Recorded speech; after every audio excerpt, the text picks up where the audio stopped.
Hello, I'm Rabyd, otherwise known as the Rabyd Atheist, a former pastor turned atheist, now compassionate anti-theist. Welcome to my channel. You're free to like or dislike the video as you see fit, so feel free to hit those buttons. Feel free to comment below, and I would appreciate it if you'd subscribe to the channel and hit your notification bell for no more content as it is released. You're also free to share my videos, which is like the purpose of this channel has always been and shall always be to educate. This is Opening Salvo number 2. It's kind of a little series I've started to kind of get the ball rolling on Monday mornings. I do want to thank, though, everybody that's commented over the last week or two. You've kind of made my day. There's times that you do this stuff and nobody responds and you wonder if you're getting anything. Then you realize usually what happens is somebody discovers you and they go binge watch all your stuff just to try to see what's going on, and it has been happening. So I do appreciate that, and I just want to make mention of that. But mostly what I'm doing here with Opening Salvo is trying to get some discussion rolling on a few topics that maybe we can kind of wrap up on Friday and then start from there again. I'm always looking for stuff where religion and politics, or religion and deconversion, or things like that collide. That's kind of my area of expertise, so that's kind of where I'm going with this today. And I have 4 topics today. I'm going to talk about, I know this is a little bit older news, but we're going to talk about Trump and his little trip and photo op in front of the Bible church. And I want to ask the question of what his motive was for that, not necessarily whether it was right or wrong, although I do have my opinions on that. I also want to talk about whether some political movements are cults. And do they have the same kind of power as a cult, as a religious cult? And, there has been some work done on that. And then I want to talk about continuing efforts sometimes of people to reconvert me. I find them hilarious at times because they're halting and broken, but we'll talk a little bit about that one. There was one recently. And I want to talk a little bit about argumentation. And the first step of argumentation, which often most people don't do, they just get into the argument assuming that they know this, but we'll talk about defining terms. All right, well, let's start off with Donald Trump and his photo op. And I'm not asking the question whether it's right or wrong. Mm-hmm. As a libertarian who reads the Constitution very literally and considers the Constitution the supreme law of the land, as a classic liberal on a practical level, people ask me what I really am philosophically, and I'll tell you straight up, I'm an anarchist, no gods, no masters, but I realize governments are going to exist, and at least I can prove the existence of governments compared to God. So when I look at this subject of Trump and why did he go in front of evangelicals, I think it's because his political strategists are doing the polling. And for a long time, I think Donald Trump assumed that the evangelicals were in his camp. And he hasn't really done a lot of Bible thumping lately or stopping. I mean, he's done a few campaign stops in churches, which pissed a few people off, which rightly so. I mean, your churches are not supposed to be places of politics. You get your tax break. And the thing is, the government's not taxing churches. In response, there's a whole bunch of rules about churches not getting involved in politics and staying on their side of the line of separation of church and state. But as we all know, in reality, a lot of evangelicals, a lot of Christian nationalists definitely work very hard in politics. And so Donald Trump has been playing to them, and he gets them to vote. He got them to vote pretty much in force 4 years ago. Why would he have to do this? Why go out, break up a mostly peaceful protest, push them out of the way, go in front of a church, do a photo op, survey all this devastation? Well, it was a good opportunity for Donald Trump to get his law and order thing going, as if we need more of that. But it was also that stump moment, standing in front of that church with the Bible in the air, and like Paul G, I would have immediately believed in God again if he had been struck dead at that moment. I would have probably I would probably actually feel confirmed with the existence of God when most of the presidents have done that kind of photo op where they've had a Bible in their hand, they stood in front of a church. Yeah, if all of them got struck dead, I would probably felt a lot better about the existence of God. But seeing that doesn't happen, I'm pretty sure No. So why would he do that? I think the motive, and this is my theory, I don't think evangelicals are really all that enamored with Trump anymore. I think they look at what he does. He's been documented several times to be a liar. I mean, just straight make shit up.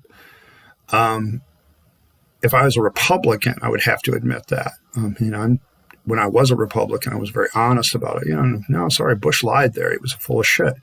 And I would say those kind of things, much to the surprise of people around me. I'm not a team joiner. It's probably why I left the Republican Party, and I'm pretty much an independent libertarian at this point. But I just don't get, the idea of I take each issue and each event one by one as they stand on their own. If there's a pattern behavior, I make note. But so why? Even Pat Robertson, though, got up and said, shit, you shouldn't have done that, Trump. That was just uncool. I don't know. I don't have a Pat Robertson voice. But it's then I realized, you know what? I think Trump's political strategists are polling, and he's not polling well with the evangelicals right now. And so he has to go do the stump gig to try to gin up their support again. I'm not sure if it really completely worked. I think a lot of people were disgusted by the fact that he would just go to, a lot of my Republicans, he just told these people to move out of the way so he'd get through, and they said no. And so, they moved him out of the way. And I'm like, you do realize that the government doesn't have the right to just move you out of the way, even the president, right? That the sovereign rights of a citizen still exist, and they're the same for me as they are for Donald Trump, right? You realize that, Donald Trump just doesn't have the right to come up to me and move me out of the way. That's not his business. But, here we are. I guess I'd like to know what people think, but here's my theory. I think he has to start doing this kind of thing because I don't think the evangelicals are fully in his camp, and I think his pollsters are kind of showing him that. Well, that's issue number one. Issue number two, this morning I listened to a video, and I felt it was worth mentioning because in the light of politics and religion, are some political movements cults? And I think, if you take a more broader definition of cult behavior, if you take something like the Bite model of cult development, which Telltale Atheist is, and he did a video recently called, is BLM a cult? Where he rightly concludes, no, it's not. It is a movement, but, are other organizations cults? Now, my problem with this, and maybe this is another discussion point, I think the whole black and white, is this a cult or not, isn't really helpful because I think a lot of things exist on a spectrum. And so, if something's pretty extreme like a cult, it has the behavioral control, the informational control, the thought control, and the emotion control, which is the Bite model. But what if something doesn't have all those things but has large elements of 1, 2, or 3? And I've always felt that there was a designation between religious, political organization might have religious tonnage to it, and sometimes that religious tonnage can become cultic, not necessarily a cult, but very cult-like or cultic. And then, of course, there's the full-blown political cults that, no matter what you say to them. And I don't know, I think BLM and the NRA and all the rest of them might fall on the perspective of, various levels of religiosity. And what I mean by religiosity is that those organizations do control behavior, or they control information, or they control thoughts. You're not allowed to think a certain way. Or they control your emotions, or they gin up your emotions, or they appeal to your emotions and generate a very cult-like atmosphere. So I'm not sure it's that simple. I think BLM falls between the spectrum of being, there's definitely some religious overtones. I think that's been mentioned before by an expert in that thing and has been commented before. So you have those elements. So I guess that's kind of where I stand on this, that all political organizations seem to have religiosity to them, which is why I'm as distrustful of government as I am religion, because there's a lot of similarities to them, in my opinion. Various levels of extreme to be true is also a similarity between politics and religion. It's funny. I've always felt it funny is, I'm not allowed at parties to talk about politics or religion, except those are the two things I'm most educated in, which leaves me to talk nothing about except anything but football. And I'm a fan of the Detroit Lions, so there's still not much to talk about. So that kind of leaves me a little bit in a lurch. Number 3, reconversion. Every once in a while, and this has been happening now for a couple of years now, somebody comes up to me, and recently it happened here on the channel, where somebody was looking at my deconversion story and commented. The comment is very disjointed. I'm going to try to decipher it and break it apart, and maybe have it on there for Friday's video because it fits in that time frame. But when people talk to me about reconversion, I have a couple issues. If you're going to do that, first of all, would you please watch my video of a challenge to Christians? I'll link it above my head before you do it. And understand this. I have a biblical studies degree. I have a master's in theology. I have preached for 20 years. I've taught the Bible for 20 years. I've taught Life of Christ 4 times. That's why I'm redoing it from a skeptic's point of view. I know the Bible. This particular individual says you probably recover your faith if you read John 3:16 and over again. Yeah, because that's a religious cultic behavior to read something over and over again until you read it, not assess it for the truth. And once again, I think this is more in response to my idea that sin's a man-made, made-up concept, because, they're referencing Adam and Eve. There's as much proof for Adam and Eve as there is for Odin creating the first man and woman out of an ash and an elm log from the water. There are tons of creation stories that have a first man and a first woman. Why that one is true. There's a bunch of assumptions and a lot of definitions of sin.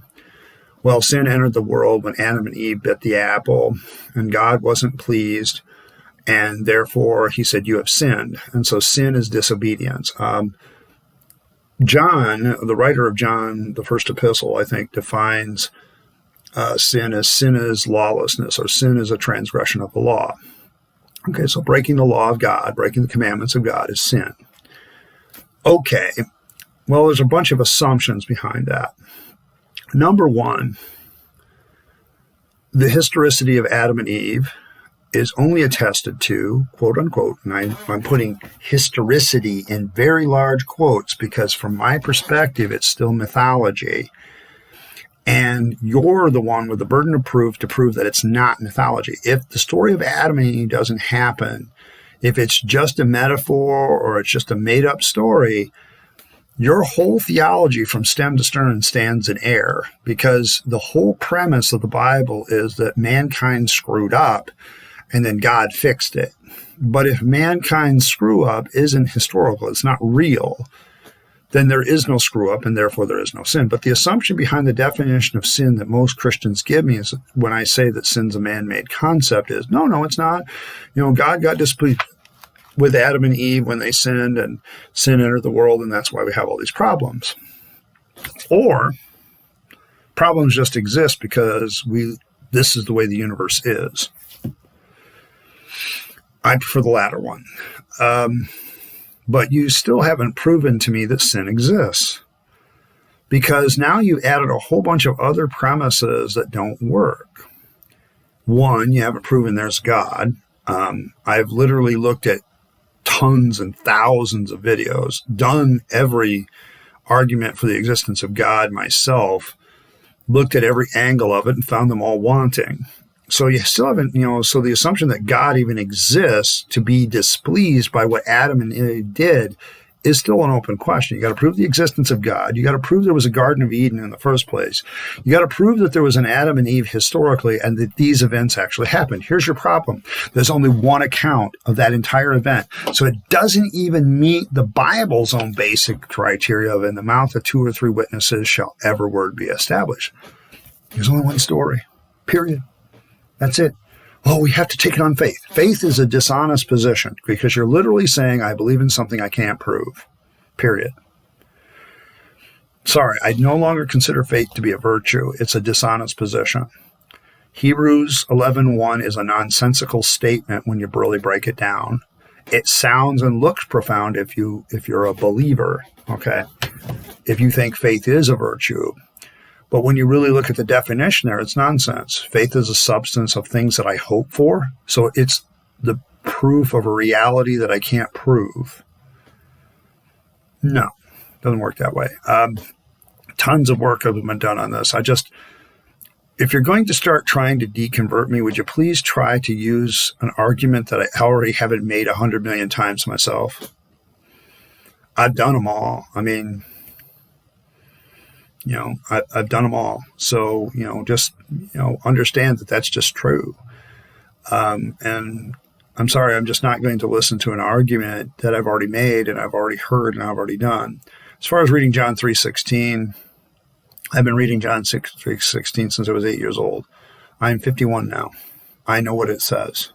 And I could read it 100 million times and it still doesn't change the fact that there's only one witness that Jesus even said those words, and that's John. Only one. That's it. No other historical source, not even in the other Gospels, say that. And once again, in the mouth of 2 or 3 witnesses shall everything fact be confirmed. You got one. Just one. All right. Last issue, defining terms. I think this goes well into this. The biggest problem that I have with, for instance, people proving the existence of sin. Well, they don't even define it. If you're going to argue honestly, you have to define your terms. Okay. And a lot of people skip the step because they assume that the definitions are well known to both parties, and maybe they are. So you can skip the step if both parties have talked about whatever issue before. But if you're sitting down with somebody new, one of the first things you probably should do is, what do you mean by? Needs to be asked a lot, because the real problem with argumentation is defining terms.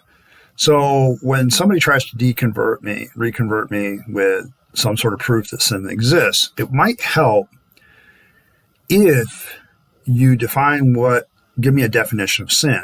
Okay, once you've given me that definition of sin, then if there's various parts of that definition that have to be proven, then you need to prove them before I'm going to accept it. So you better hope that they are provable.